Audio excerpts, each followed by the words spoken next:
E aí, rapaziada, tranquilo? Tudo bem? Eu sou o professor Ulisses, tá? Aqui do colégio, obviamente aqui do colégio, do Luiz Camões. Espero que vocês estejam tranquilos em casa diante toda essa situação inédita que a gente está vivendo aí, que a nossa geração está vivendo, né? Desse recolhimento, dessa quarentena. É uma coisa, é a história acontecendo e vocês fazendo parte dela, né? Infelizmente não é uma coisa tão divertida assim, podia ser uma outra coisa, mas a gente está aqui e eu tô aqui hoje para dar um apanhado geral para vocês nas principais doutrinas, nas novas doutrinas sociais do século XIX, tá? Para a gente tentar minimizar um pouco esse tempo em casa que a gente está sem aula. Então a gente está gravando esses vídeos, essas aulas, e eu vim falar um pouco aqui sobre essas novas doutrinas. Vou dar um apanhado geral aqui das principais. Você aí completa na sua casa com sua apostila, com exercícios, e vamos lá. Bom, a Revolução Industrial vai causar um grande impacto na sociedade. Na forma de trabalho, na forma como a gente enxerga essas relações de trabalho, na forma como a sociedade vai se organizar, na forma como a gente vai enxergar a passagem do tempo, né? E na forma da gente se relacionar entre a gente, né? Na nossa casa, na rua, no trabalho, vai revolucionar muito as relações. E isso vai acabar gerando doutrinas, pessoas que vão repensar a sociedade. Não é à toa que um dos marcos do surgimento da sociologia, ou o grande marco do surgimento da sociologia, é a Revolução Industrial, né? O Comte vai começar a pensar isso, e depois nós temos os grandes Weber, Durkheim, Marx, e a sociologia vai repensando essas novas relações que vão evoluindo junto com o passar do tempo. Então vamos lá. Com a Revolução Industrial, a condição do proletariado vai se tornar péssima. Lembra que antes esse cara trabalhava muito para ele, né? Então ele decidia o tempo de trabalho, ele era dono dos meios de produção e tudo mais. De repente, ele não é mais nada, ele é uma força de trabalho que recebe um salário em troca da força dele, de trabalho, em troca do que ele faz, do trabalho dele. Bom, isso vai fazer com que esse cara precise trabalhar muito, porque o dono dos meios de produção, o dono da fábrica, ele quer lucro. Então, ele põe o cara para trabalhar muito. Isso vai ser considerado, e é uma exploração por parte da burguesia, que é a dona dos meios de produção, que vai explorar muito esse proletário, esse cara que só tem a força de trabalho dele, e isso vai gerar alguns movimentos, né? Vai gerar alguns movimentos da Revolução Industrial, como o ludismo, que você lembra o que era, né? Os caras que invadiam a fábrica para quebrar as máquinas, né? Vai gerar o cartismo, várias cartas que eram escritas para o governo para tentar melhorar essas condições, e o sindicalismo, que é a organização propriamente dita dos trabalhadores, a política e tudo para lutar por direitos, por melhores condições e tudo mais, tá? Agora, dentre essas novas doutrinas que vão surgir, a gente pode começar falando sobre o socialismo utópico, tá? O que é esse socialismo utópico? Ele vai receber esse nome pelo Engels, que está aqui em cima junto com Marx, no socialismo científico. Por que ele chama de utópico? Primeiro, você lembra qual é o significado de utopia? Utopia é algo que seria o ideal de ocorrer, o ideal de alguma coisa, mas que é o ideal impossível de ser alcançado. Tá? Esse conceito surgiu num livro do Thomas Moros, em que ele fala de uma ilha que se organizaria, que não teria classes, que seria todo mundo trabalhando em prol de todo mundo e tal, e o nome dessa sociedade seria utopia. E aí, a partir de então, essa coisa que todo mundo gostaria que fosse, mas que é impossível de se alcançar, a gente dá o nome de utopia, tá? E ele chamou esse pessoal aqui, liderado pelo Saint-Simon e pelo Robert Owen, de utópicos, porque eles acreditavam que eles iam conseguir uma sociedade mais justa sem uma luta. sem lutar, sem uma revolução, apenas pelo convencimento de que eles conseguiriam, mostrando para as pessoas como é que funcionava, que era tudo legal, que isso ia funcionar. Mas, cara, para o Marx e para o Engels não é assim que funcionava, então chamavam eles de utópicos. Qual é, então, a grande coisa que eles pregavam, né? E que aplicaram, tá? O Robert Owen, inclusive, aplicou isso, né? Uma sociedade mais igualitária. Ele associava as pessoas numa espécie do que a gente chamaria hoje de cooperativas. As pessoas se associariam, né? E seriam coproprietárias dos negócios. Então, todo mundo trabalharia e dividiria os lucros. Mais ou menos assim, tá? Não sei nem se é assim que funciona uma cooperativa de táxi. Mas digamos que seja, você tem ali 10 táxis que formam uma cooperativa. Esses 10 táxis trabalham, né, para a cooperativa. Então eles organizam seus horários de trabalho, organizam ali que dias, de quantas horas cada um vai trabalhar e tal. E o dinheiro que eles arrecadarem com esse trabalho se junta e se divide igualmente por todo mundo, porque todo mundo trabalhou junto em prol daquela coisa. Não importa se você fez mais corridas ou menos que outro num determinado dia, porque você estava disponível ali. Se a corrida apareceu ou não é diferente. Tá? Então, seria mais ou menos assim. Tá? Também não sei se é assim que funcionam as cooperativas de táxi, mas a ideia dele seria mais ou menos essa. Você tem uma ideia, nessa época o próprio Owen aplicou na fábrica dele, você não tinha trabalho infantil na fábrica dele, os funcionários das fábricas deles moravam numa vila de operários próximo da fábrica, com melhores condições, a jornada de trabalho era por volta de 8 horas, isso numa época que todo mundo, 16 horas de trabalho, né, péssimas condições e tudo mais. Né? Então, esse seria o socialismo utópico, o socialismo em que os trabalhadores iam chegar no momento que eles próprios iam se organizar em pequenas cooperativas, né? E isso seria transformado para a sociedade na sua organização maior. Tá? Depois disso, nós temos aqui o socialismo científico. Por que científico?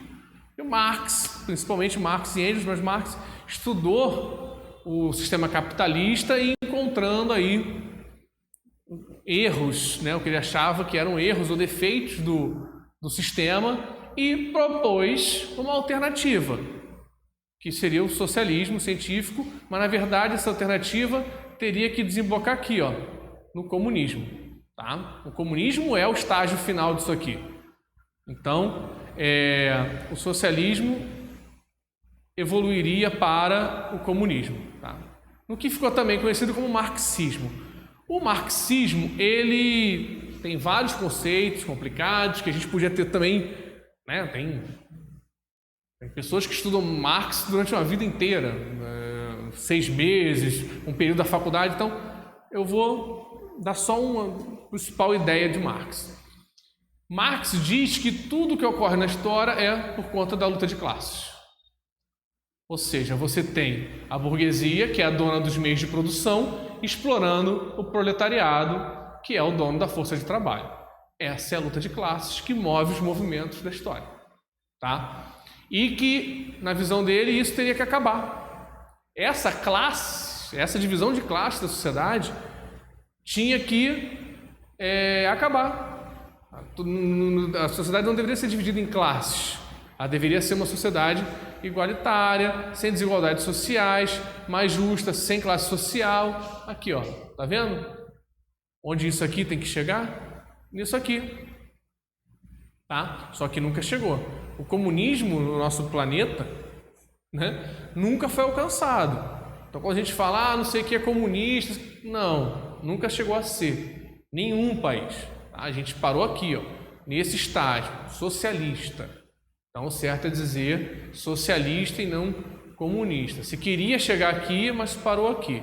Tá? Então, a luta de classes é que movimentava o mundo. Né? Então, você tem essa luta. E ela só seria resolvida, essa luta de classes só acabaria quando o proletariado, através de uma revolução, tomasse o poder e instaurasse uma ditadura do proletariado.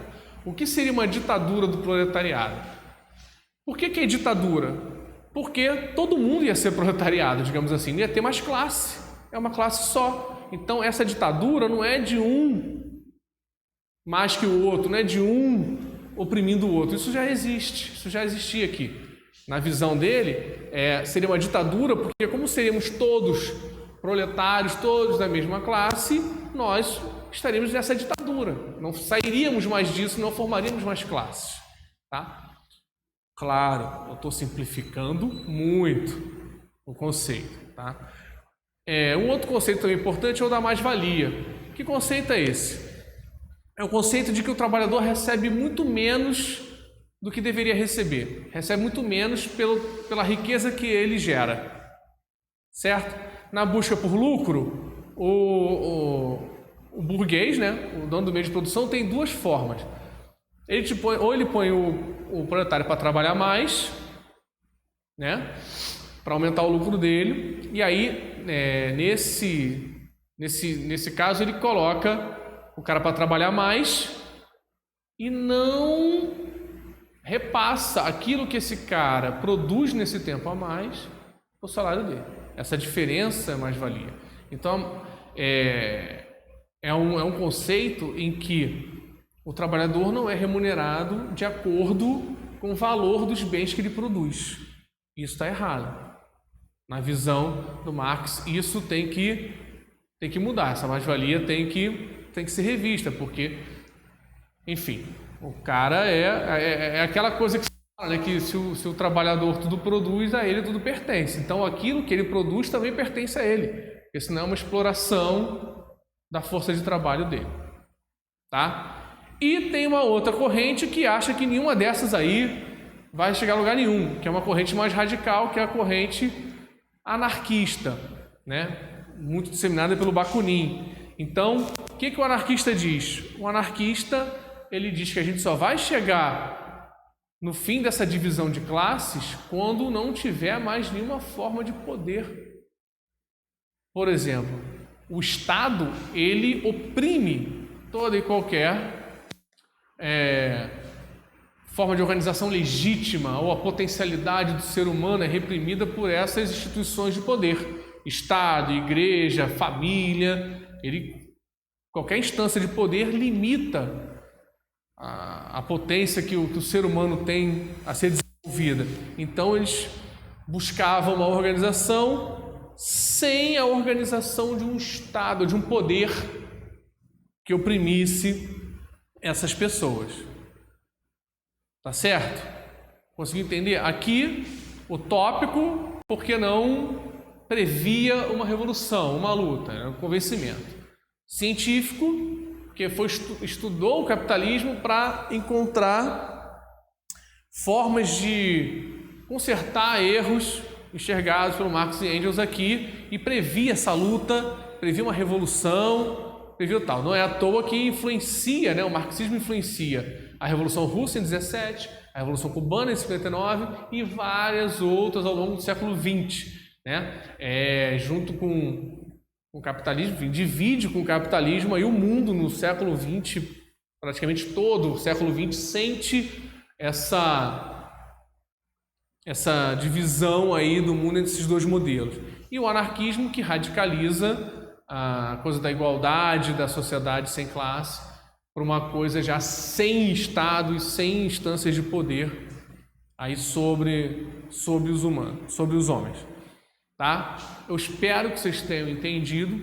Tá? Não quis me aprofundar muito as discussões aqui, porque essas discussões são interessantes a gente ter pessoalmente, que aí a gente vai discutindo e vocês vão trazendo outras coisas, vão trazendo as dúvidas, a gente vai tirando e vai evoluindo e aprofundando. Mas quis colocar vocês a par do que é cada uma dessas doutrinas aí que surgem no século XIX.